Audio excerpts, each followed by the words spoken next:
Bismillahirrahmanirrahim. Assalamualaikum warahmatullahi wabarakatuh. Terima kasih kepada Puan Salwani binti Muhammad Zain dan juga rakan-rakan yang dikasihi sekalian. Jadi insyaAllah pada hari ini kita akan mengadakan sesi temu bual bersama Cikgu Salwani. Jadi sebelum tu saya cerita dululah sedikit latar belakang Cikgu Salwani. Nama diberi Puan Salwani binti Muhammad Zain, berumur 47 tahun dan beliau telah bermula berkhidmat dalam bidang pendidikan daripada 1 hari bulan 1 1997 sehingga ke hari ini. Jadi total dalam jumlah dalam perkhidmatan dalam pendidikan adalah selama 25 tahun. Hebat kan cikgu kita kan? Hebat kan? Okay. Jadi saya ceritakan dulu sedikit latar belakang perjalanan dalam bidang pendidikan ya. Pada 1 hari bulan Januari 1997 beliau bermula berkhidmat di Kuala Lumpur sehingga tahun 1998 di Sekolah Kebangsaan Jalan Pasar di Kuala Lumpur. Kemudian beliau berpindah daripada tahun 1999 hingga 2016 ke Negeri Sembilan berkhidmat di Sekolah Kebangsaan Jijan. Kemudian beliau berpindah pada 1 Januari 2017 hingga pertengahan Januari ke Sekolah Jenis Kebangsaan Cina Sungai Batu Pantai Remis di Perak. Kemudian beliau berpindah lagi pada awal Februari sehingga pertengahan Februari ke Sekolah Jenis Kebangsaan Cina Minti yang terletak di Air Tawar. Kemudian pada awal Mac 2017 hingga 2020 beliau meneruskan kerjaya di Sekolah Kebangsaan Metodis Air Tawar dan pada tahun 2021 tahun ni beliau baru saja berpindah sekolah ke Sekolah Kebangsaan Feltra Nasaruddin. Jadi kalau kita tengok sepanjang 25 tahun pengalaman cikgu ni mesti banyak halangan, mesti banyak kejayaan yang telah cikgu capai yang semestinya cikgu boleh kongsikan dengan kami. Kan cikgu kan?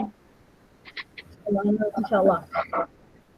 Jadi sebelum tu saya juga nak menambah Cikgu Salwani kita ni merupakan cikgu yang hebat ya sebab beliau telah menerima anugerah perkhidmatan cemerlang sebanyak 3 kali berturut iaitu pada tahun 2000, pada tahun 2013 dan juga pada tahun 2019.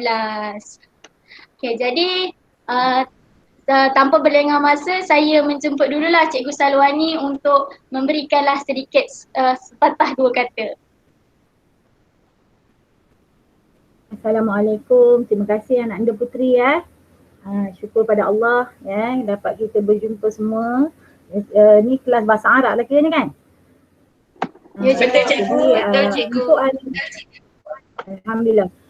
Sebenarnya bila anak anda bagi tahu, anak anda Putri bagi tahu dan anak Umi ya. Umi betul Umi? Nak pilih saya sebagai untuk tetamu temu bual pada hari ni. Sebenarnya saya rasa macam tak sesuai lah sebabnya saya ni cikgu biasa-biasa je. Tiada orang kata tak ada pangkat, tak ada orang kata anugerah macam apa jawatan ke guru cemerlang ke bukan. Ya, tapi sebagai orang kata senior kan, senior dalam pendidikan ini saya rasa tak patutlah kalau saya simpan ya ilmu yang saya ada ni ya saya kongsikan sama-sama dengan anak-anak lah. Pangkat anak-anak semua ni kan yang akan jadi bakal pendidik satu hari nanti, pengganti kepada saya lah generasi saya ni. Jadi anggaplah sebagai temu bual ni ya sebagai satu perkongsian, bukan sebagai untuk mengajar ya, sebagai satu perkongsian pengalaman saya untuk anak-anak semua yang bakal satu hari esok akan keluar daripada IBG dan mengajar yang akan berjumpa dengan sebenar realiti ya, benda yang realiti bukan setakat teori sahaja. Ya. Boleh ya? Dan anggap kita punya temu bual kita ni sebagai jangan orang kata formal sangatlah. Ya, boleh tak? Boleh cikgu, boleh. Boleh cikgu. Sama-sama berkongsi idea ya. Saya pun sentiasa belajar. Walaupun umur saya dah 47 tahun, dah 25 tahun saya mengajar tapi saya sentiasa belajar. Ya. Saya sentiasa nak sharing. Sharing is caring. Itu saya punya orang kata motto lah. Selalu dalam sekolah ke mana-mana pergi, saya akan kata sharing is caring. Apa yang kita ada bukan milik kita, milik Allah, betul tak? Jadi kita kongsikan bersama-sama, ya. Boleh? Boleh. Boleh cikgu. Bagus. Okey. Sepanjang lah saya sharing juga sini lah. Okay, saya beriman memang tahun 1997, 191 saya keluar posting. Ya, untuk sekian kalinya kena posting ke Kuala Lumpur lah. Masa tu dengan gaji RM700 saja. Kan? Jadi mencabar, kalau duduk kat KL tu kalau ikutkan tak cukup. Tapi bila kita rasa kita committed dengan kerja kita, ya, jadi RM700 tu cukup, insyaAllah. Jadi apa-apa perbuatan apa kita bila kita mengajar ni kan, kita kena ingat tanggungjawab kita. Ya. Jadi saya berharaplah ya, bakal pendidik ni semua ni mesti ada rasa cinta.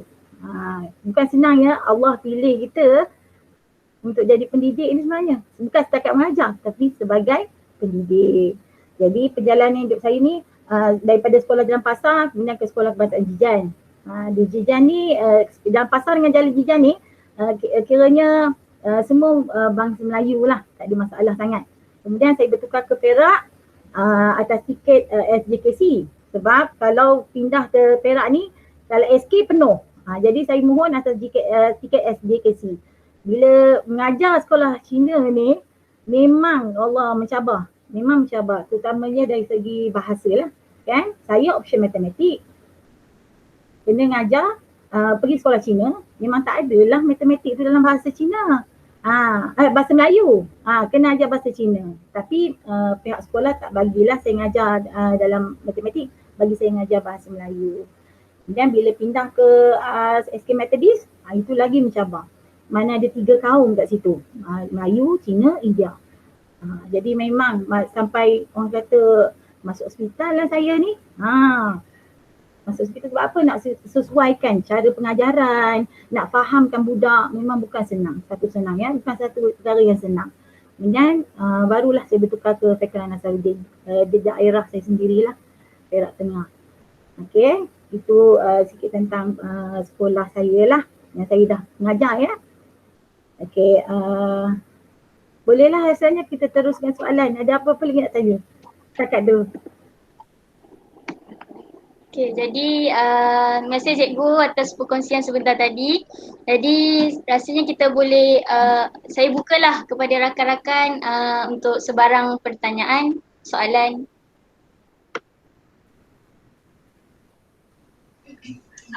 Cikgu, saya ada soalan. Nama saya Nurul Husna. Berdasarkan pengalaman cikgu mengajar sebelum ni, apakah teknik-teknik PDP yang cikgu gunakan untuk mengajar murid yang mempunyai pelbagai susu budaya? Ya, itu saja soalan saya, cikgu. Okey. Terima kasih Husna. Okey.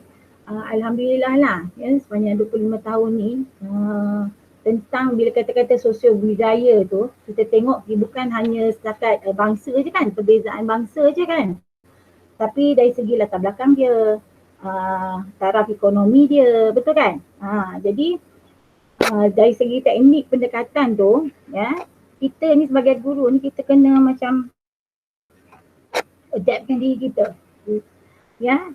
Maksudnya kita kena pasti dulu apa keadaan murid kita tu. Yang saya dapat perhatikan lah ya, masa pengalaman saya dekat Methodist saya Tawar lah, saya dapat 3 bangsa kat situ. Jadi saya kena fahamkan mereka. Masa saya pergi sana tu saya kena ajar tahap 1.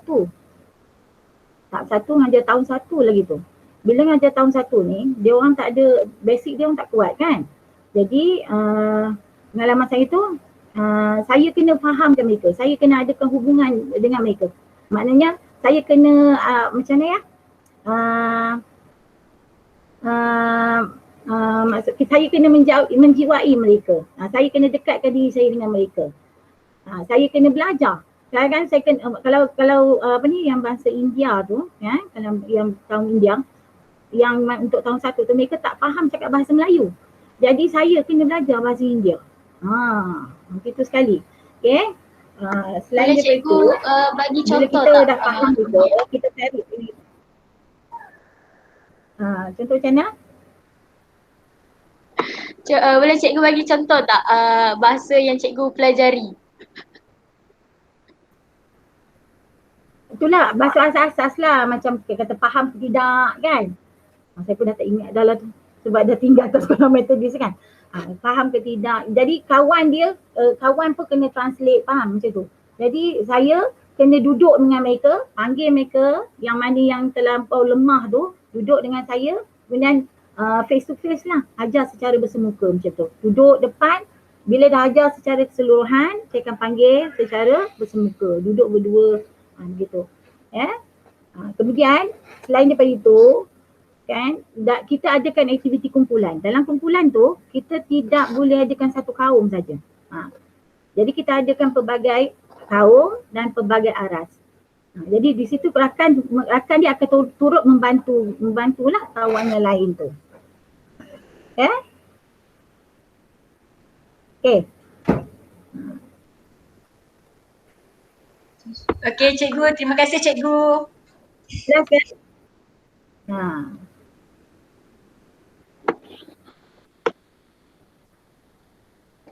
Ada soalan lagi? Seterusnya. Okey cikgu, saya ada satu soalan cikgu. Nama saya Huda Dini. Boleh tak cikgu ceritakan macam mana cikgu layan murid-murid yang terdiri daripada pelbagai struktur sosial ni? Mungkin ada cara-cara yang ataupun cara cikgu layan mereka itu berbeza. Tak, macam kalau untuk yang kita sebagai guru kan, untuk makluman semua, kita tak boleh membezakan anak murid kita kan. Cuma pada pendapat saya lah, kita mula-mula mengajar, kita buat secara umum dulu. Kemudian kita bila dah kenal pasti anak murid kita mana yang lemah, mana yang menghadapi masalah, kita akan rapatkan diri kita, bawa dia macam ke depan gitu. Itu cara saya. Ya. Saya tak let go dia. Maksudnya kita akan bimbing dia. Kalau yang lemah sekalipun kita dalam kelas kita mesti sebut nama dia selalu. Dekatkan diri kita, kita bagi peneguhan. Itu yang saya bagi pujian. Jangan kita let go kan. Kita pilih yang pandai aja, kita pilih yang cerdik, yang mau buat kerja, tetapi yang lemah-lemah ni sebenarnya mereka ni peringkat umur sekolah rendah ni berbeza ya. Mereka ni tahap main dia, sikap dia mereka tu lain. Mereka lebih kepada untuk main, untuk macam bukan fokus sangat pada pelajaran. Tapi kita sebagai guru, kita mesti tarikkan diri mereka lah. Pujuk mereka, ajak mereka ya, secara berhimah lah. Boleh? Ya? Ya, masa cikgu. Okey. Soalan seterusnya cikgu. Boleh cikgu? Ya. Jadi dekat sekolah, kebanyakan sekolah lah mestilah ada macam perbezaan. Ada anak murid yang mak ayah dia kaya, ada yang anak murid dia sederhana, ada yang anak murid dia yang miskin, yang kurang berkemampuan lah, dikatakan macam tu lah kan. Betul. Jadi menurut pengalaman cikgu lah, Ya. adakah faktor kemiskinan ni, miskinnya seseorang murid tu dia jadi faktor kepada pencapaian dalam pembelajaran dalam kelas tu? Faktor kemiskinan. Ya. Saya pendapat saya kan, faktor kemiskinan tu bukan satu faktor utama. Ya, sebab dari pengalaman saya, anak murid saya ada seorang ni tau. Dia memang susah. Saya ingat lagi, susah. Kita cikgu ni kan kena explore sampai keluar rumah pun kita kena tahu bidak dia apa yang dibuat kat luar rumah. Luar sekolah, masa ada kat sekolah kita tengok dia kan. Kita kena pantau juga, tengok situasi dia dekat luar, dekat rumah dia macam mana. Saya ada anak murid seseorang ni, adik-beradik dia 13 orang. Memang susah, saya kadang-kadang mata saya ingat lagi dekat Negeri Sembilan. 13 adik-beradik, Bayangkan, kemudian ayah dia hanya berniaga di pasar malam menjual nasi ayam saja. Tapi kerana usaha dia, rajin dia, kehendak dia untuk belajar, ya, maka sekarang ni dia jadi engineer. Nama saya jadi engineer di London lagi. Menetap di sana. Dia ingat saya. Alhamdulillah, syukur pada Allah. Masih bagi berhubung lah. Jadi saya rasa faktor kemiskinan bukan faktor utama mempengaruhi pembelajaran. Sebab apa ya? Itu saya ceritakan tadi. Saya rasa selama saya mengajar ni kan, yang menjadi faktor utama ialah sikap. Sikap murid tu sendiri. Sikap keluarga tu sendiri. Sikap ibu bapa tu sendiri. Saya pernah hadapi, ni susah jugalah. Susah jugalah kan, parents susah kan. Nak periksa, saya jadi SU peperiksaan. Kalau pergi sekolah ni, anak-anak semua ni, yang depan mata saya ni, yang bakal-bakal pendidik ni ya, satu hari tu, akan menempuhi lah apa yang kami rasa, akan dapat jawatan, pelbagai jawatan. Jadi jangan tolak mentah-mentah. Ya. Timba ilmu tu. Bila saya sekolah dulu, ya, saya jadi SU peperiksaan. Nak periksa ni. Dah bagi tahu, dah briefing, dah maklumat tentang periksa, sekian-sekian, jadual dah bagi, apa semua. Beg, pensel, pemadam, pembaris semua dibekalkan. Pada hari kejadian peperiksaan itu, bayangkan tak datang. Cakap 7.30 mesti ada sekolah, pukul 8 tak sampai lagi. Ya, sampaikan saya, kita ni cikgu ni kan, semua serba boleh. Jadi nurse boleh, doktor boleh, apa semua lah, cleaner semua boleh. Pergi ke rumah dia dan dapati kan bila pergi sana ketuk pintu tengah tidur. Jadi sikap tu sebenarnya. Faktor utama bagi saya lah, sepanjang pengetahuan saya, sikap murid tu sendiri. Mak pun baru bangkit tidur, ayah kerja lah kot. Anak pun tengah tidur. Bayangkan nak periksa tu. Ya, jadi saya rasa faktor kemiskinan bukan faktor utama yang mempengaruhi pembelajaran lah. Ya, itu pengalaman saya lah. Ya, okey. Saya rasa faktor sikap lah, sikap, attitude sendiri, attitude pelajar tu sendiri. Ya. Okey. Terjawab ke soalan saya ni? Soalan anda ni Jawab tadi. Ya. Jadi saya bagi contoh lah, memang bila kita dah lama-lama mengajar kita akan tahu. Ya. Sebab pengalaman yang mengajar kita sebenarnya. Dekat maktab kita belajar teori kan anak-anak. Betul? Teori itu tak sama dengan praktikal. Tak sama dengan praktikal, tetapi teori itu membantu kita semasa kita praktikal nanti. Jadi kena tuntut ilmu tu. Sekarang ni masa ni lah belajar bersungguh-sungguh, tanya pensyarah apa teori-teori itu semua tanya. Dan bila sekolah nanti aplikasikan. Ya? Boleh? Boleh tak? Boleh cikgu. Okey. Ada lagi ke? Ada lagi soalan? Seterusnya, nama saya Zulaika.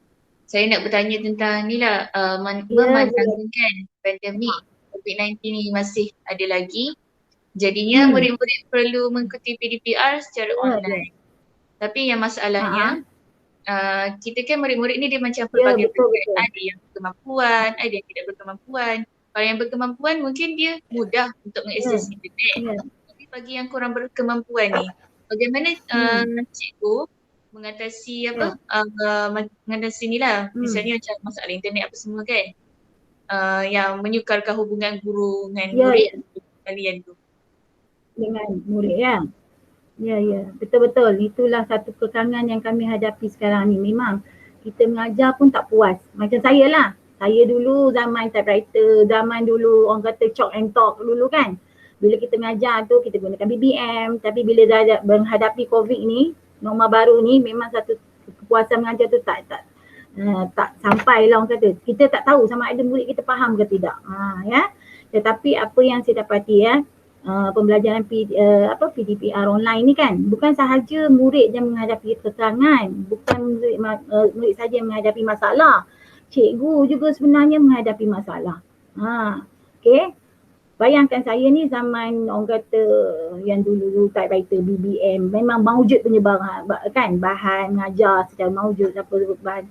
Bila kita masuk dalam norma baru ni, saya kena belajar juga bagaimana nak sediakan video, bayangkan nak menghadap video tu kalau orang macam fasa umur saya ni, Allahu Akbar, dengan mata yang rabun, kan? Menjadi satu macam kesukaran lah. Tapi sebagai guru, saya kena belajar. Tak kira lah saya kena minta tolong anak saya sendiri pun, kenalah, kan?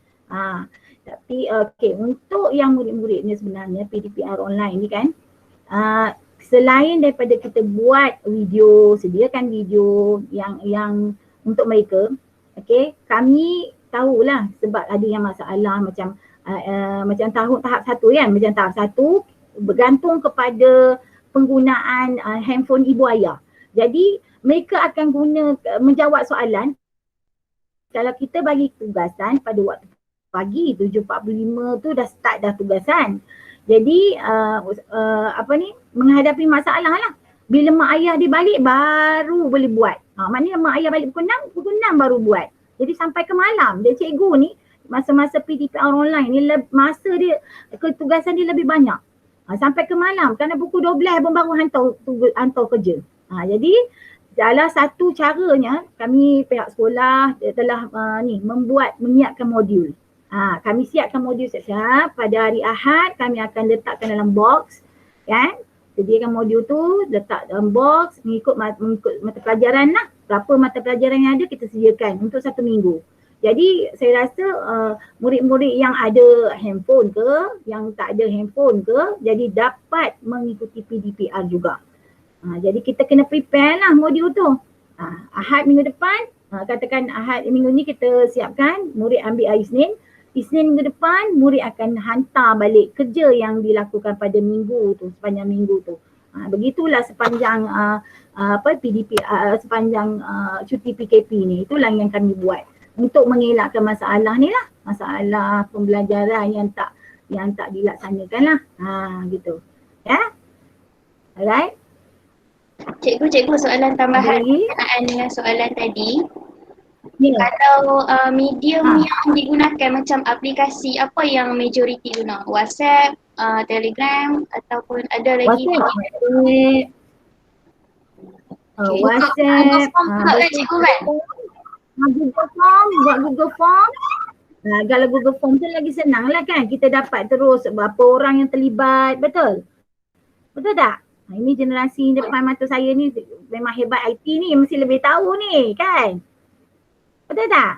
Sediakan Google Form, lepas tu video pengajaran, itulah. Boleh? Tapi kadang-kadang tu lah, tapi penglibatannya di situ tidak memberansangkan. Kalau murid tu ada 40 orang atau 30 orang dalam satu kelas, yang hantar tugasan tu biasanya tak sampailah 20. Tak sampai.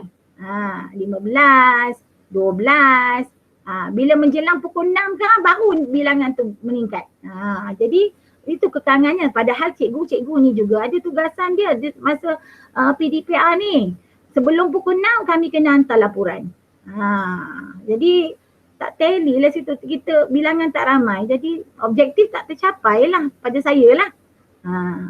Objektif tak tercapai. Okay? Boleh? Boleh cikgu. Boleh kan? Boleh cikgu. Ada lagi? Cikgu, saya ada persoalan. Nama saya Aina Syairah. Ana. Berdasarkan pengalaman cikgu ceritakan tadi, cikgu pasti berhadapan dengan pelajar yang datang daripada pelbagai sosio budaya. Jadi boleh cikgu ceritakan apakah kesan-kesan yang ketara terhadap struktur sosial murid di dalam kelas tersebut? Kesannya? Ya, kesan. Untuk yang macam mana ya? Contoh masa pembelajaran lah ya? Ya cikgu. Okey, kalau yang saya rasai semasa ni lah, yang saya alami lah. Jika terlibatnya pelbagai sosial budaya, dia sebenarnya kita pilih satu je lah dulu, pelbagai kaum ya. Itu pelbagai kaum tu maksudnya berbeza sosial budaya lah kan? Betul saya cikgu. pilih tu dulu ya. Kalau pelbagai kaum tu, interaksi antara mereka tu. Ya, kadang-kadang wujudnya sikap perkauman juga. Ya, bila belajar tu tak ada persefahaman. Kadang-kadang ada wujudnya resist ya antara mereka tau.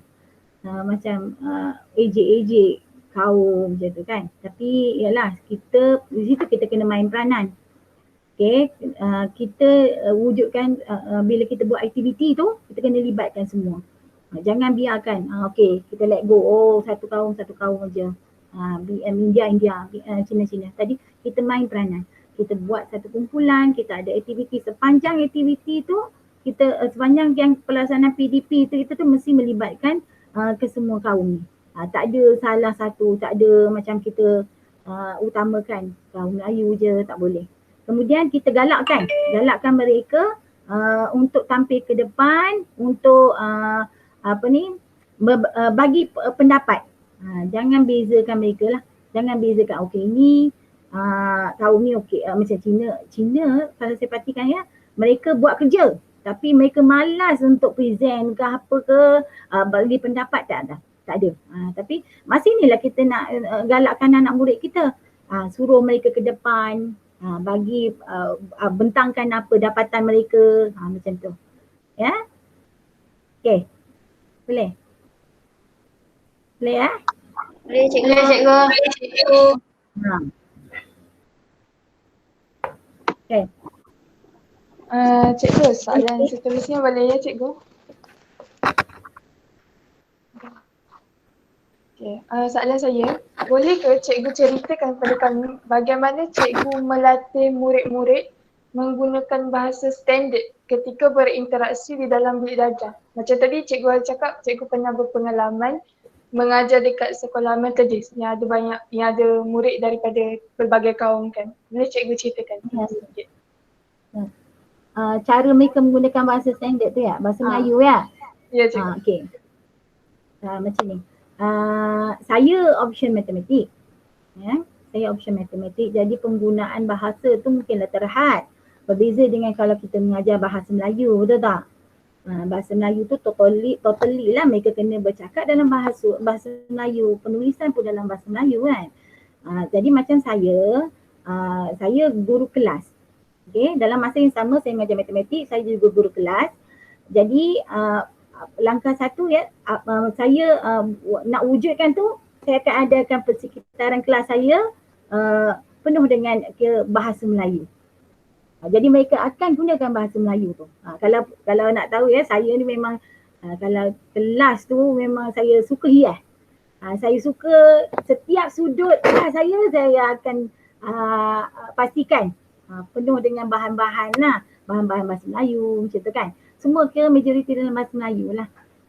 Okey, kemudian saya adakan sudut bahas. Kan, dalam kelas tu saya akan ada sudut bahas. Walaupun saya tak mengajar bahasa Melayu, tapi saya akan sediakan satu sudut bahas di mana saya dah cakap pada guru bahasa Melayu, kita setiap kali murid akan present, akan datang, kita akan panggil, bagi tugasan, mereka akan bercakap pada sudut tu. Saya hiaslah sudut tu. Corner speaker, here speaker corner. Macam tu lah dalam bahasa Inggeris. Jadi selain daripada tu yang saya nampak, apabila melibatkan aktiviti seperti patriotisme, saya akan libatkan semua anak murid saya. Saya akan pastikan yang berbahasa India pakai baju budaya Cina, yang Melayu pakai macam India, yang India tu saya akan suruh mereka pakai baju budaya Melayu kita lah. Dan saya akan, kali apa yang saya buat lah kan, saya rancang program tu macam untuk kelas saya, mereka akan macam present bila ada pertandingan lah, contohnya pertandingan patriotisme. Bila pentakbir atau guru-guru datang, dia orang akan berpantun. Macam tu, saya galakkan mereka macam tu. Aktiviti macam tu lah untuk galakkan mereka menggunakan bahasa Melayu. Tapi kalau ikutkanlah ya pengalaman saya saya secara terus terang, saya dah mengajar dekat Negeri Sembilan 18 tahun kat sana. anak-anak murid saya memang susah lah. Lorat tu, dialek negeri tu kan, kuat, pekat, pemonojang, betul kan? Memang tak boleh nak ubah. Tetapi dialek ni pada pendapat saya, kita tak boleh lah nak kadang-kadang elok juga ada dialek tu dalam sesi pembelajaran kita, betul tak? Jadi budak kadang-kadang dia tak faham, dia akan faham. Tapi yalah, kita sebagai guru kita akan twist lah, gunakan bahasa Melayu, galakkan bahasa Melayu, betul tak? Sebenarnya kan dialek ni penting juga, betul tak? Nanti generasi lain, generasi yang muda-muda dah tak tahu dah kan. Macam saya Perak memang dah duduk Negeri Sembilan 18 tahun pun saya tetap cakap Perak. Okay. Terjawab ke soalan saya tadi tu, aktiviti apa yang saya buat kan untuk menggalakkan mereka menggunakan bahasa Melayu. Itulah dia. Antara itulah contohnya. Ya, aktiviti buat walaupun bukan bidang kita. Macam saya bukan bahasa Melayu. Tapi saya galakkan mereka gunakan bahasa Melayu melalui aktiviti-aktiviti gitulah. Okay. Alright. Alright cikgu. Okay. Ada lagi ke? Okay cikgu, soalan seterusnya cikgu. Saya nampak seorang je lelaki ni Handsome pula tu. Handsome. Saya ada. Mata. Ada. Ada tu.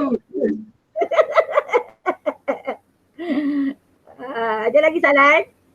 Ada cikgu. Ada. Cikgu, soalan seterusnya. Ya. Cikgu, kalau sekolah, kebanyakan murid berkemungkinan menggunakan dialek mereka sendiri ketika berkomunikasi di dalam kelas.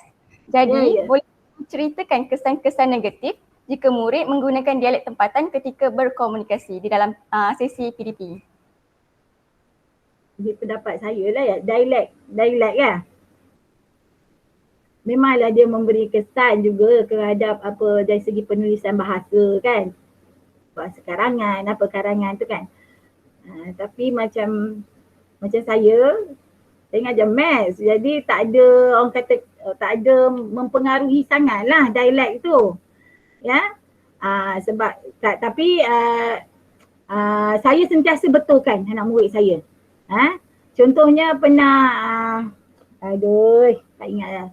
Dia gunakan macam bina ayat matematik. Saya kaitkan dengan pelajaran saya ajar ya. Boleh cikgu boleh. Macam dia bina ayat matematik berdasarkan kepada ayat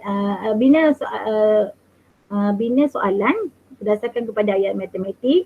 Jadi bila kita bina soalan itu, di situ ada 2 markah. Saya penanda kertas ya dalam UPSR. Jadi bila dia salah eja, maka salahlah dia punya untuk dapatkan dia punya jalan kerja konsep tu kan.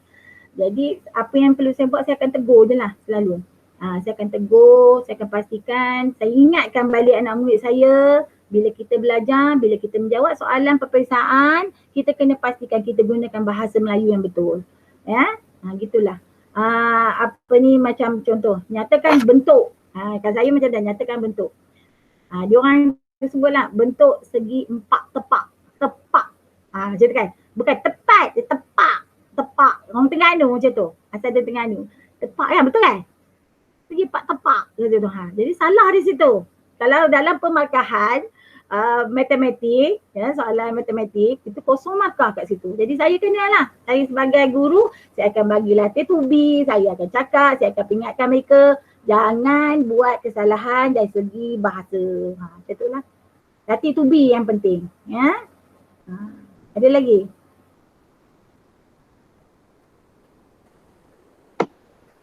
Seterusnya. Boleh cikgu. Kesan negatif tu yang saya nampak tu, dia kesan pada bila kita menjawab soalan lah. Kalau dari segi pergaulan dalam kelas tu saya rasa tak ada masalah. Kan? Dari masa bila kita nak menjawab soalan tu yang mempengaruhi lah. Okay. Ada lagi? Ada lagi anak-anak semua ni? Ya Allah. Seterusnya. Ya. Amal gitu. Tak dengar lah. Baik, Ya, Salam. Cikgu. Ya. Saya Amal Latif. Saya ada soalan cikgu. Amal. Ya. Apa soalan Amal? Boleh cikgu ceritakan tak bagaimana cikgu mengawal penggunaan bahasa dialek ketika berkomunikasi di dalam kelas? Dan apakah tindakan cikgu sekiranya cikgu dapati ada beberapa orang pelajar yang menggunakan bahasa dialek di dalam kelas? Jelas tak cikgu? Tak apa-apa dengar lah. Sikit Mak. Okey. Boleh cikgu ceritakan bagaimana cikgu mengawal penggunaan bahasa dialek ketika mengawal penggunaan bahasa dialek? Ya cikgu. Ketika berkomunikasi dalam kelas. Ketika dalam kelas. Lagi? Dan apakah tindakan cikgu sekiranya cikgu mendapati ada beberapa pelajar yang gunakan bahasa dialek di dalam kelas? Ya. Okey. So saya dah jawab soalan dia tadi tak? Okey. Soalannya sama je hukuman dialek, tentang dialek. Okey, seperti yang saya cakap tadi lah. Kalau murid, memanglah kalau ikut negeri, ikut daerah, masing-masing ada dialek kan. Kadang-kadang kita tak boleh nak macam mana ya, kita tak boleh nak larang 100%.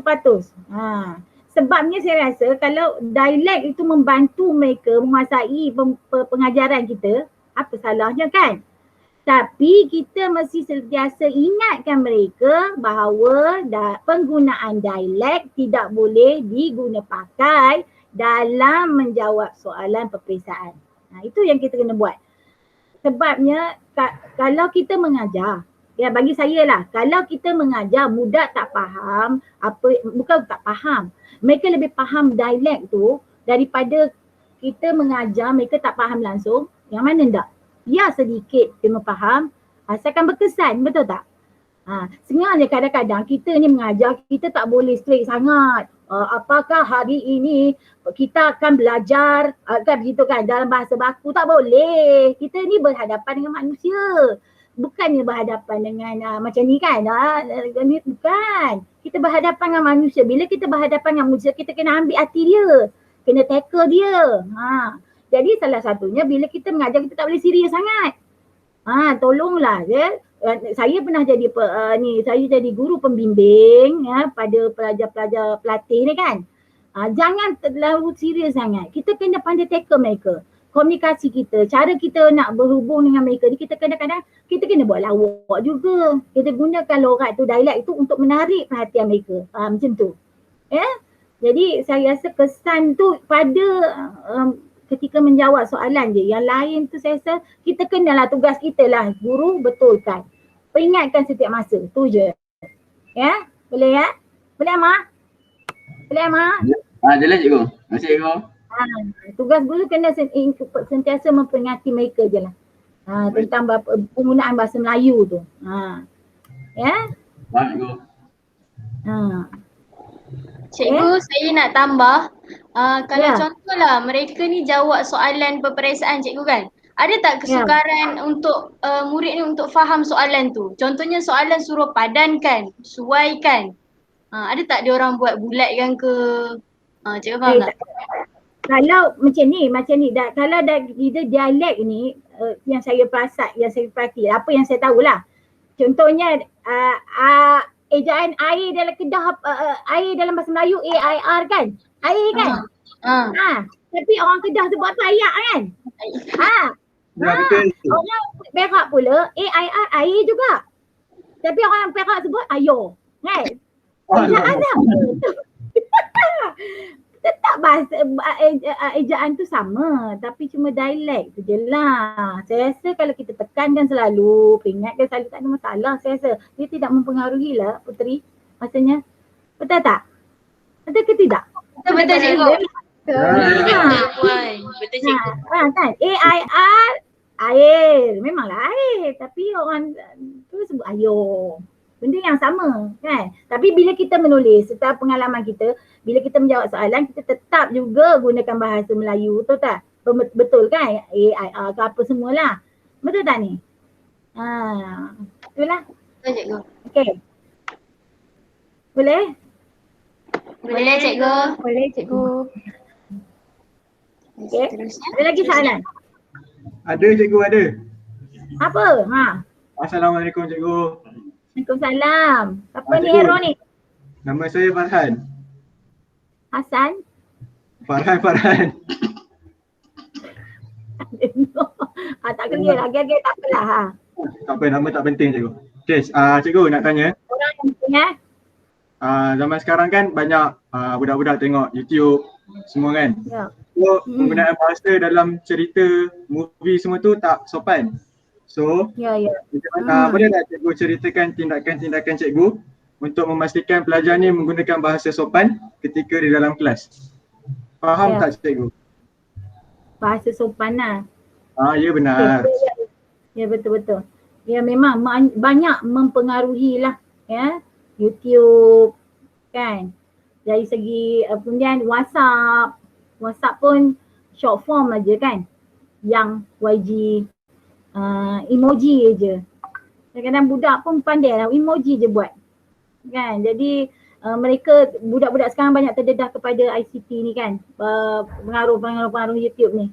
Jadi macam saya cakap tadi lah.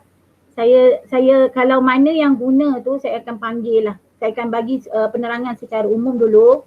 Okay. Apa kesalahan mereka. Kemudian bila kita dah tegur, kemudian kita masih lagi dia buat kesalahan yang sama, saya akan panggil individual lah. Terangkan sekali lagi kan. Itu cara saya lah. Kemudian banyakkan beri macam latihan kalau sebab saya ni melibatkan nombor lah. Saya banyak melibatkan nombor matematik. Kalau bahasa tu memang orang kata lain lah pendekatan dia kan. Tapi untuk saya lah saya akan buat macam tu. Ya. Kesalahan tu kita dah memang nampak kan. Kita tahu, kita cikgu, kita tahu murid kita buat salah tak mana. Jadi kita bagi tahu secara umum dulu pada kelas, jangan buat macam ni ke, kita mesti ikut betul format yang cikgu ajar. Kemudian kalau masih lagi buat kesalahan yang sama, kita panggil secara individu. Dan kita buatlah denda ke apa, bukan denda lah. Sebagai satu latihan untuk dia membetulkan kesalahan dia. Itu pendapat saya lah. Ya? Boleh ya? Cikgu. Ya. Cikgu kan guru kelas kan. Jadi mesti cikgu kerap berjumpa dengan murid-murid kelas cikgu kan. Betul. Jadi betul. Pernah tak cikgu terdengar budak-budak kelas cikgu mencarut ke, mengeluarkan kata-kata kesat ke?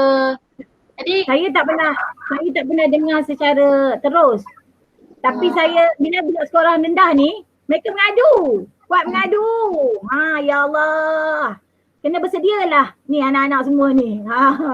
Bila peringkat sekolah dah mengadu je, kuat mengadu. Tapi itulah saya cakap tadi, kita guru, kita tak boleh menjatuhkan muka anak murid kita depan kawan-kawan dia, jangan. Kalau kita tahulah kawan dia mengadu kan, kita panggil dia personal. Kita cakap dulu. Itu sebabnya dalam tempoh masa 1 jam kita diberi mengajar, kita kena maksimalkan pengajaran kita.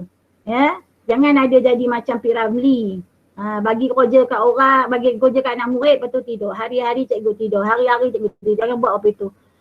Itu zaman kita tak boleh macam tu. Kalau kita nak berkat ya, duit gaji kita kena buat semaksimal. Kalau 1 jam kita diberi mengajar, ngajarlah sungguh-sungguh.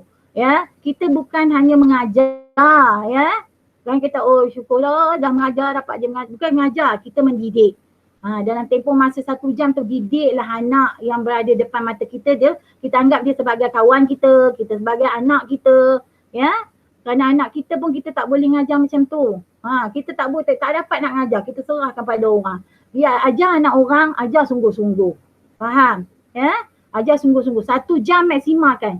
Jadi dalam 1 jam tu kan, kita tak ada, cikgu ni kan tak dapat lah orang kata 1 jam tu mengajar. konten hari tu. Katakan hari ni nak ngajar hari dalam bahasa Arab tu. Dalam 1 jam tu tak ada. Tetapi dalam masa 1 jam itulah kita akan selitkan, kita akan bentukkan sasiah mereka. Kita tegur dulu. Bagi saya lah, kalau saya akan tegur dulu mana yang patut. Jangan buang sampah. Sampah buang kat tong sampah. Kelas, jaga kelas kita. Bila kelas bersih, baru seronok nak belajar. Macam tu. Kita tekankan sikap dulu, attitude dulu. Kemudian respect each other. Kan? Mesti sikap tu mesti kita tekankan dulu. Kemudian baru kita mengajar. Ya? Boleh? Dan tegur secara berimah. Jangan marah depan-depan orang, ada kawan-kawan dia. Jangan ya. Jangan sekali-kali. Kita tegur secara umum, marah secara umum semua sekali. Kemudian kalau tu kita panggil personal. Jaga air muka anak murid kita. Ya? Boleh? Itu apa yang saya buat lah. Boleh cikgu. Okey. Ada lagi? Soalan yang terakhir. Cikgu, soalan yang terakhir insyaAllah. Ya. Bagaimana, apa yang cikgu lakukan ataupun bagaimana cikgu tegur murid, kalau dalam kelas cikgu tu ada murid yang bermasalah, contohnya tak buat kerja sekolah ke, macam apa yang cikgu lakukan? Ya, okey, macam ni. Dari pengalaman saya ni, saya memang garang. Cikgu matematik mana ada yang lembut-lembut? Tak ada, kan? Saya memang garang. Garang saya rasa saya garang bertempat. Termasuklah anak saya tu, anak murid saya lah tu. Dia tahulah garang saya. Dengan anak lagi double garang. Kan? Macam saya garang, saya rasa bila tak buat kerja je. Saya akan bagi peluang sampai 3 kali. Sekali tak buat, saya dengar alasan dia kenapa tak buat. Bagi peluang. Kali kedua, saya bagi juga peluang. Kali ketiga, saya akan bagi peluang. Dah 3-4 kali, suara saya, intonasi suara pun lain. Saya akan bukan marah dia seorang, tapi saya akan marah semua, peringatkan. Kemudian saya akan tegur kesalahan dia tu on the spot. Saya cakap macam tu. Apa saya kata, apa sebab cikgu marah? Saya mesti bagi alasan pada dia sebab apa saya marah. Saya tak pernah tinggalkan anak murid saya marah, saya biarkan tak.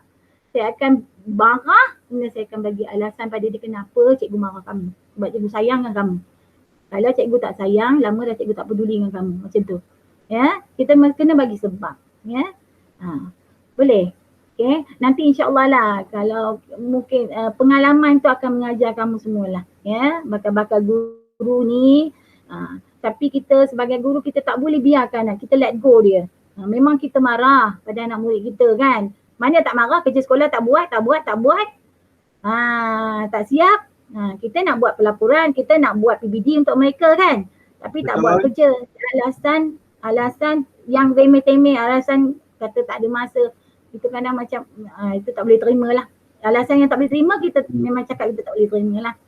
Jadi kita tegur, kita bagilah bimbingan. Jangan kita biarkan mereka. Tu je. Ya? Boleh? Boleh tak? Boleh cikgu. Boleh cikgu. Baik cikgu. Boleh. InsyaAllah. Saya percaya depan mata saya ni semua ni bakal pendidik yang hebat satu hari nanti. Ya. Amin. Nanti kami yang otai-otai ni. Yang senior dah. Nak pencen dah pun. Lambat lagi 13 tahun. Lama lagi cikgu, lama lagi. Lama lagi kan? Ya Allah, Masya Allah. Okey. Ada lagi soalan? Ada. Itu sahaja cikgu. Kita tamatkanlah sesi temu bual kita ni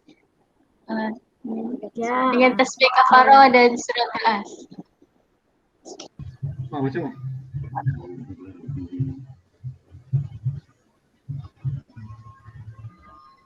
Amin.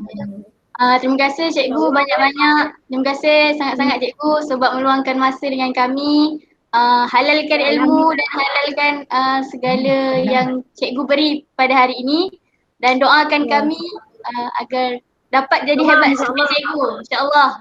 Allah, saya tak hebat mana pun. Saya tak ada. Bagi saya tak hebat. Saya sentiasa belajar. Dan saya harap anak-anak murid saya pula.